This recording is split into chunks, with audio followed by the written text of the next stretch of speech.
Hi everyone, welcome back to the Ultimate Career. In today's episode we actually start our first season of the career mode, taking place at the first race of the 2010 season in Bahrain. I'm just going through my settings for this particular game, this particular season. After plenty of experiments racing in the Grand Prix mode, I decided to go for full Legend AI, the hardest difficulty that is possible in this game, but full flashbacks just in case anything weird happens. But hopefully that makes it a little bit more interesting for you guys to watch. But let's get into qualifying.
So we are crossing the line now. It's a 1:58.3, and actually that lap time was good enough for 10th place, which actually was our objective in the qualifying session. We were just 2/10 off Robert Kubica and 2/10 ahead of Vitaly Petrov. Suter was over a second down on us, and he was down in 12th, so he's quite lucky to be up there in my opinion. Vettel actually qualified on pole like he did in real life alongside Mark Webber, his teammate. The two McLarens in 3rd and 4th, the two Ferraris in 5th and 6th, Alonso ahead of Massa, and the two Mercedes in 7th and 8th, Rosberg ahead of Schumacher. We've got a bit of a 2x2 formation theme going on along this grid.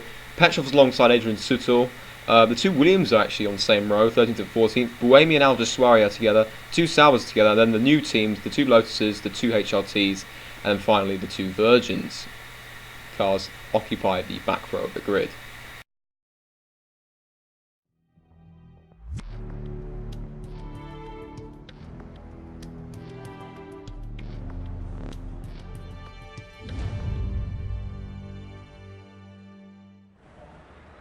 Alright, we're here in the garage prior to the race today.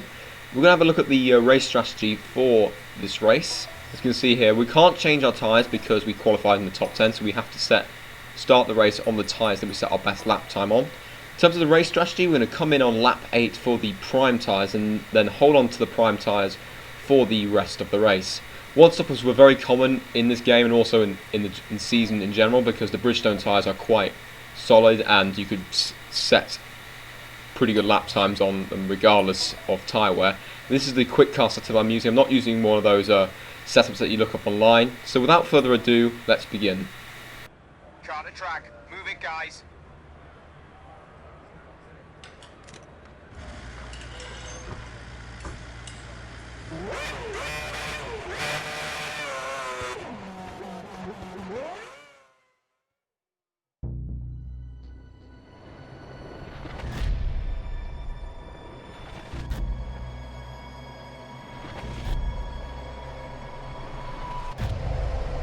So, you first race.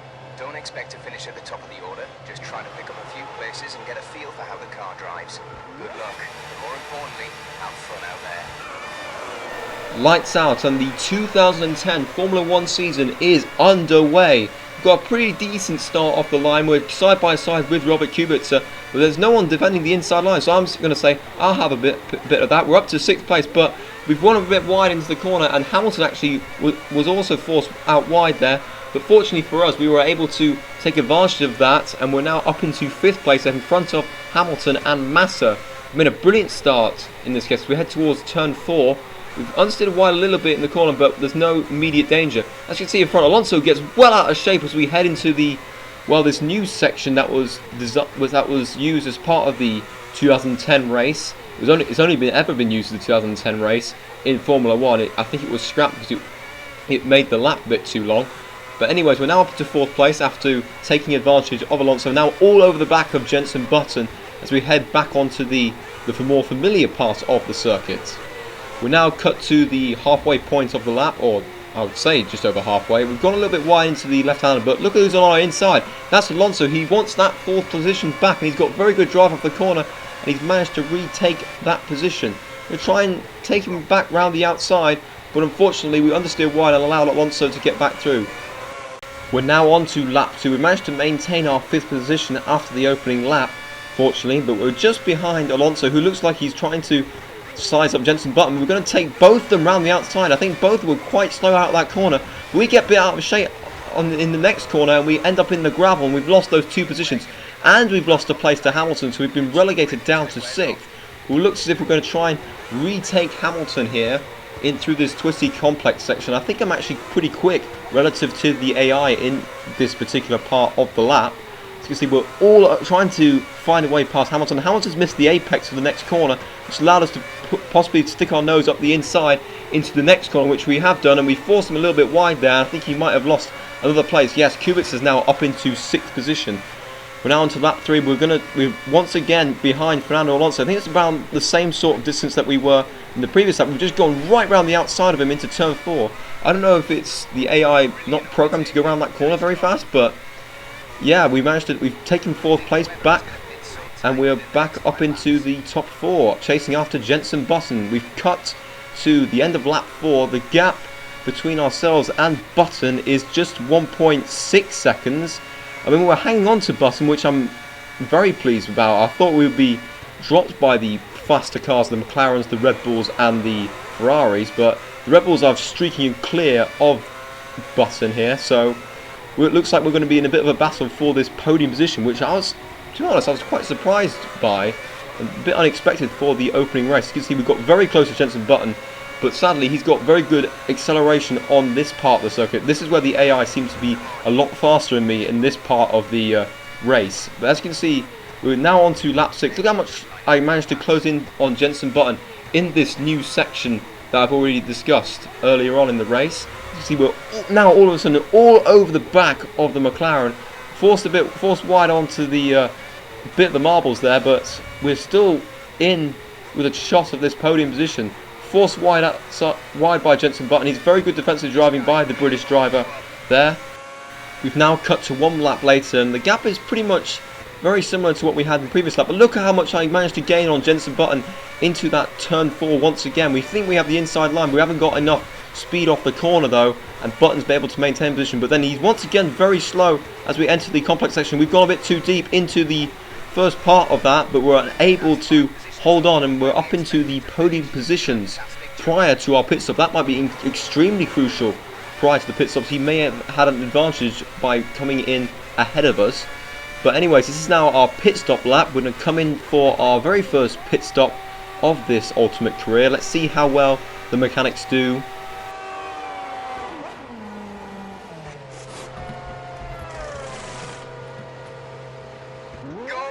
Man, that feels like an eternity relative to what we have nowadays. But in 2010, I think 4.5 seconds was roughly about the normal, but I think it was more around 3.5 seconds overall. But anyways, we're coming out of the pits now. We've rejoined in 8th place, just behind the Renault of Vitaly Petrov, because, well, I know it's Petrov anyway, because it says on the left-hand side of the screen. So we're going to see if we can try and jump these guys early on before Jenson Button gets onto the back of us here. As you can see, we're going to go into turn 4 now, and once again the car in the AI is very slow through that corner, and we're all over the back of the Russian who's making his debut in the 2010 season. But look at that! Look how slow he is, and we make a bit of contact, and we're very lucky not to lose the front wing or pick up a puncture there. So we've managed to pass Petrov. At least we've got a barrier now between ourselves and Button behind. We've now cut to lap number 10. Actually, Alonso's jumped Jenson Button in the pit stops, and we're now going to try and get past the Toro Rosso of Jaime Alguersuari, the youngest driver on the grid as in the 2010 season. He's doing very well for himself in third, but I think he may have stayed out one lap too long, because he's on the soft tyres still, and we're all over the back of the young Spaniard. But he's doing very well defensively though, and he's managing to keep us behind. No DRS obviously in 2010, so we're unable to make use of the extra speed down the straights. But we're going to stay in the slipstream of the Toro Rosso as we head into the final corner. We're going to go down the inside of the Toro Rosso back into third place prior to Alguersuari making a pit stop, and we've managed to move up to third as we start lap number 11. Alguersuari now pitting, and Adrian Sutil is actually up into the points as well. That's very good for us. Hopefully he can stay there for the rest of the race. It'll be nice to get a double points finish. As you can see, Webber is 17.5 seconds up the road, and Vettel's around 12 seconds up the road. But you're going to notice something really interesting here. I'm now quicker than the Red Bulls as we cut onto lap 12. The gap is now suddenly 10 seconds and 15.8 between myself and Webber. So for some reason, I think the Red Bulls are struggling on the prime tyres or something like that, or I'm much quicker on these prime tyres relative to the cars ahead and the cars behind. So you can see now the gap's down to 6.7 as we enter lap 14. As we now cut to lap number 17, that is Vettel just in distance there, and we're just constantly setting green sectors every single lap. And look how close we've managed to close it. We've managed to get to the back of Sebastian Vettel here, the man who started on pole position, but he's being outclassed by his Red Bull teammate Webber. But this is very interesting stuff. I didn't expect myself to be battling with the Red Bulls, but unfortunately we've gone a little bit wide out the corner. We very nearly lose it into the gravel on the other side of the track, and we're very fortunate to maintain the third place there. I think we still have a chance of catching Vettel. As you can see, 2 laps later, we're now onto the back of the German. We're all over him as we head into the last part of the new section. And Vettel is just trying to defend. He's missed the apex though of the corner, and we could possibly have the inside as we go into the left-hander. We have done. I think we've made the move stick. Yes, we have. We're up into second place. This is absolutely amazing for our very first race in the Force India, and we're up into the top 2. We're now off in pursuit of Mark Webber. He's actually only 4.1 off the road with 6 laps remaining. So is a debut race win possible in this series? Let's have a look and see once we cut to a bit later on. We're now onto the final lap. As you can see, Webber's managed to pick up the pace a little bit. I think maybe we've also suffered a bit of tyre wear, but the gap is down to 1.5 seconds. So it's touch and go as to whether we can get close enough to Webber to make a challenge for the lead. But this is actually the part where we are the fastest in the first sector. So let's see how close we can get to Webber in this first sector. Of course, the AI are very slow into turn 4. We break into turn 4 now, and Webber's managed to maintain a bit of the gap here as we head into the start of the middle sector. Coming into the middle sector now, look how much we managed to gain on Webber as we head into the left and right-hander, and then the second right-hander. We're trying to look around the outside of Webber, and Webber's now gone defensive. The Australian has realised that the race win is not in the bag, and he's gone very defensive. He's missed the apex of that corner, but we weren't close enough like we were to Sebastian Vettel when we took the other Red Bull for second place. We've gone a bit wide of the corner. We've lost some time to Webber. I think Webber now is going to have enough space and enough time to hold on for the race win. Gone a little bit wide in the corner. We thought about having a move around the outside, but we're a bit too far back on this occasion. And once again, as we break into the next slow corner, the slow left-hander, Webber's a bit too far in front. So it looks like Webber is going to take the race win, but I'm going to take a second place. I am very delighted with that. To be honest, I was targeting a top 6 at best. I'm happy to take second place for the opening round of the Ultimate Career.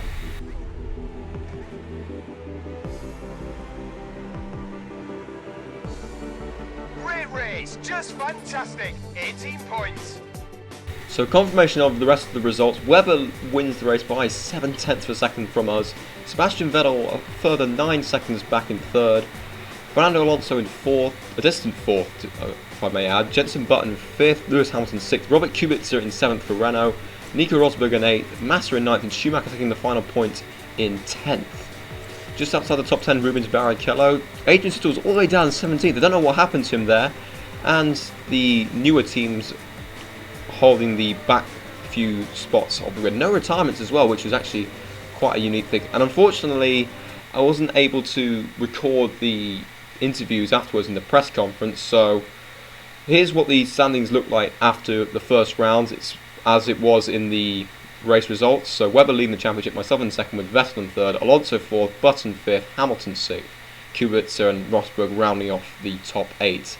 Now if we look at the Constructors' Championship, Red Bull are leading with 40 points, Force India in second, ahead of McLaren and Ferrari in third and fourth, with Renault and Mercedes the other two teams to score on the opening round of the championship.